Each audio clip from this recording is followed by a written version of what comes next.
ma'aman ahab, bahwa setiap manusia akan berkumpul di akhirat kepada orang yang dia cintai. Jika kita cinta kepada orang ahli nar, orang yang fasik, orang yang akan dimasukkan nerakanya Allah, maka dia akan bareng di nerakanya Allah subhanahu wa ta'ala kepada orang yang dia cintai. Maka hati-hati kita mencintai sesuatu yang belum jelas, mencintai seseorang yang belum jelas sanadnya sampai Nabi Muhammad SAW. Hati-hati. Di depan kita sudah jelas sanad-sanad an dari ayahnya, dari gurunya, dari ayahnya, dan seterusnya sampai Rasulullah SAW tanpa terbedot. Seperti Habib Ahmad bin Abdullah bin Thalib Al-Attas, Maula Sapuro, sudah jelas sanadnya dari beliau sampai Rasul Sallallahu Alaihi Wasallam. Bisa kita terangkan di sini walaupun sangat lama sekali. Dari beliau sampai Nabi Muhammad, gurunya siapa saja, apa kitab karangan dan sebagainya. Jadi saking mutawatirnya keluarga Nabi Muhammad, Allah pun jaga semua nama-nama keluarga Nabi Muhammad, dijadikan satu namanya yang sekarang dinamakan Ar-Rabithah Al-Alawiyah. Diabadikan semua dzurriyyah Rasulullah SAW sama Allah, diwakili oleh para pembesar-pembesar mereka, seperti keluarga Al-Attas di Pekalongan diwakili oleh Al-Habib Ahmad bin Abdullah Al-Attas. Begitu pula gurunya diwakilkan oleh Al-Habib Abu Bakar bin Abdullah Al-Attas di Huraidah.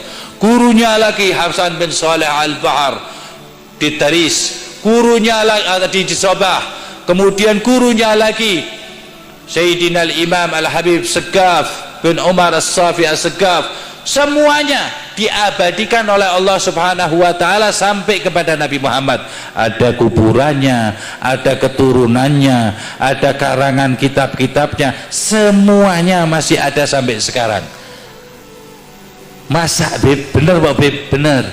Karena jauhnya kita dari habaib, kayaknya kita nggak tahu. Coba ente dekat selalu dengan habaib, ente akan tahu semuanya, akan diberitahu oleh Allah Subhanahu wa ta'ala. Dan ketahuilah, orang-orang yang akan mengikuti Dajjal adalah orang-orang yang membenci keluarga Nabi Muhammad. Ingat, garis bawahi, orang yang gak senang, benci, meninggalkan, jauh dengan Ahlul Bait, jauh dengan habaib, pasti ikut Dajjal. Dajjal nanti kelak yang akan datang, ataupun Dajjal-Dajjal sekarang yang dikatakan oleh Nabi Muhammad, yaitu ulama isu. Ulama su juga bisa dibilang Dajjal, ulama yang celaka. Dan orang yang mencintai Ahlul Bait Rasulullah SAW, jelas mereka pasti jadi pengikut Imam Mahdi. Pasti. Baik Imam Mahdi sekarang, yaitu imam itu seorang pemuka yang memberi hidayah, itu namanya Imam Mahdi. Sampai kelak Imam Mahdi Al-Muntadhar yang ditunggu, yang namanya Muhammad bin Abdullah Al-Mahdi Al-Muntadhar. Jadi tidak ada pengikut Imam Mahdi benci dengan keluarga Rasul, tidak ada. Dan tidak ada pengikut Dajjal kecuali dia membenci keluarga Rasul SAW. Dan di antara tanda-tanda keluarnya Dajjal, semakin banyak orang-orang yang membenci Nabi Muhammad membenci keluarga Nabi Muhammad SAW, dan dia mengaku umat Nabi Muhammad SAW.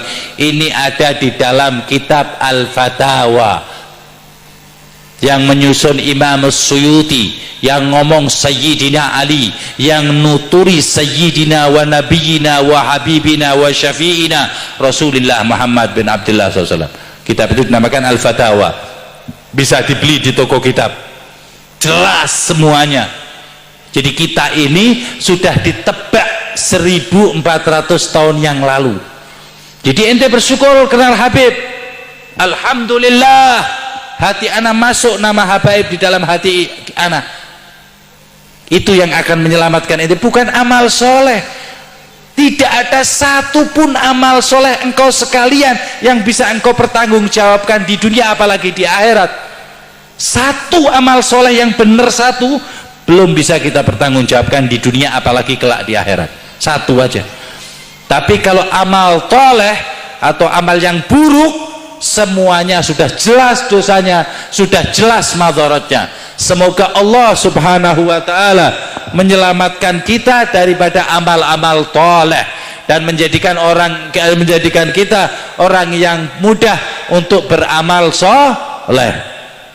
Maka dari itu akhir zaman seperti ini jangan lupa deketi keluarga Nabi, ahlul baitin Nabi, para habaib, mumpung masih ada, mumpung isik gelem, mumpung isik mampir. Demi Allah, uang harta yang telah engkau keluarkan tidak ada artinya sedikit pun dibanding syafaatul uzma minan Nabi Muhammad sallallahu alaihi wasallam. Setiap engkau berikan kepadanya, setiap engkau senangkan hatinya, Allah berfirman, kulla as'alukum alaihi ajran illal mawaddata qurba. Katakan wahai kekasihku Nabi Muhammad, bahwa engkau tidak meminta imbalan kepada umatmu kecuali umatmu mencintai, menyenangkan hati keluargamu atau keturunanmu, yaitu ahlul baitin Nabi atau para habaib. Ini Allah yang menyuruh kita, jadi tidak akan pernah sia-sia.